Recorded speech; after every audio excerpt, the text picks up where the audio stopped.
তো বন্ধুরা, আজকে আমি মুসুরের ডালের ভুনা করব। সেই জন্য আমি ফ্রাই প্যানে তেল দিয়েছি, সেখানে আমি 2টা শুকনো মরিচ দিয়েছি, একটুখানি ভেজে নেব। আর ডালটাকে আমি ধুয়ে, যে দেখো ডালটাকে ধুয়ে পরিষ্কার করে ভিজিয়ে রেখেছি। এখন আমি মরিচটা একটুখানি ভেজে নেব, শুকনো মরিচটা। তারপর আমি রসুন পেস্ট কুচিটা দিয়ে দেবো, পেস্ট কুচিটা দিয়ে দেবো। তারপরে যে রসুন পেস্ট সেটাও আমি দিয়ে দিলাম। এখন এইটাকে একটু আমি ভেজে নেব।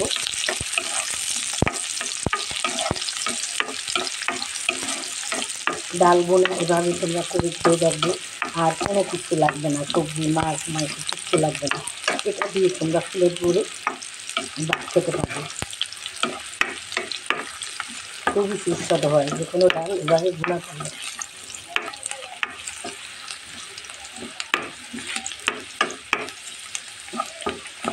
এখন বন্ধুরা আমি ডালটা ঢেলে দেবো। এই যে দেখো ডালটা আমি এখন ওখানে পানি সহ না একটু হলুদ দিব তেলের ভিতরে, তাহলে ডালের কালারটা খুব সুন্দর আসবে, সোনালি একটা কালার আসবে। সেই জন্য আমি আগেই দিয়ে দিলাম। এখন আমি ডালটা দিয়ে দেবো।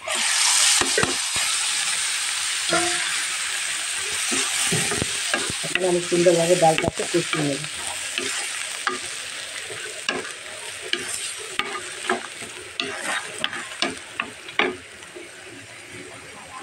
এখন বন্ধুরা আমি 1/2 চামচ মরিচের গুঁড়া, 1/2 চামচ জিরার গুঁড়ো দিয়ে দিলাম।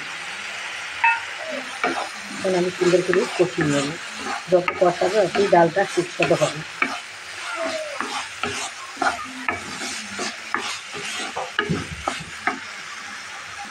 এখন আমি কিছুটা কাঁচামরিচ দিই। দেখো আমি এখানে 3 রকমের মরিচ দিয়েছি, গোটা শুকনো মরিচ দিয়েছি, সামান্য মরিচের গুঁড়ো দিয়েছি এবং কাঁচামরিচ দিয়েছি। 1 কাপ ডাল, এখানে আমি 3 কাপ পানি দিব। এই ডালটা তোমরা রুটির সাথে খেতে পারবে, পরোটার সাথেও খেতে পারবে, ভাতের সাথেও খেতে পারবে। তাহলে বন্ধুরা আমার ডালটা বোনা হয়ে গেছে। এখন আমি পানি দিয়ে দেবো, পানি অ্যাড করে দিলাম।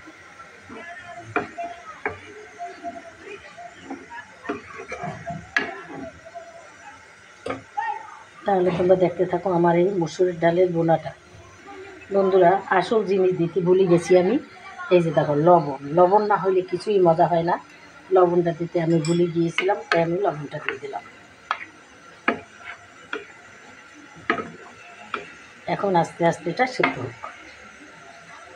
হয়ে গেছে বন্ধুরা। এখন আমি কিছুটা ধনিয়া পাতা অ্যাড করে দিব, তারপর নামিয়ে তোমাদের পরিবেশন করে দেখাবো। দেখো কত সুন্দর সুস্বাদু। এইভাবেই ডালটা এইভাবে থাকবে, এইভাবে বেশি গালানো যাবে না।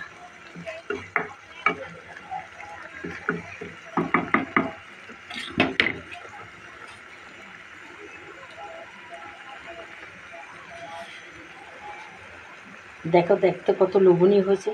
বন্ধুরা তোমরা যে যেখান থেকে আমার এই ভিডিও দেখবা আমাকে অবশ্যই একটা লাইক দেবে, আর আমার চ্যানেলটাকে সাবস্ক্রাইব করে দেবে আর শেয়ার করে দেবে। আর তোমরা যে যেখান থেকে দেখছো তোমাদের জানাই অনেক অনেক ধন্যবাদ। তোমরা এত কাজের মাঝেও আমাদের ভিডিওগুলো দেখো। যারা তোমরা বন্ধুরা বিদেশে থাকো, ম্যাচে থাকো, হোস্টেলে থাকো, তারা শর্টকাটে এইভাবে ডাল রান্না করে খাবে। দেখো বন্ধুরা আমার মসুর ডালের বোনাটা তোমাদের কাছে কেমন লাগে, কত লোভনীয় হয়েছে দেখতে, খেতেও সেই রকম দুর্দান্ত হবে। যাই হোক বন্ধুরা, তোমাদের কাছে যদি ভালো লেগে থাকে তাহলে বন্ধুরা আমাকে যা একবার বলছি আবার বলতেছি, লাইক কমেন্ট শেয়ার অবশ্যই করবো। আমি তোমাদের তা করবো, তোমরা আমার পাশে থাকবে, আমি তোমাদের পাশে থাকবো। তাহলে আজকের মতো রাখি বন্ধুরা, দেখো কত সুন্দর হয়েছে। আবার তোমাদের সাথে দেখা হবে সুন্দর সুন্দর ভিডিও নিয়ে। আসসালামু আলাইকুম, খুদা হাফেজ।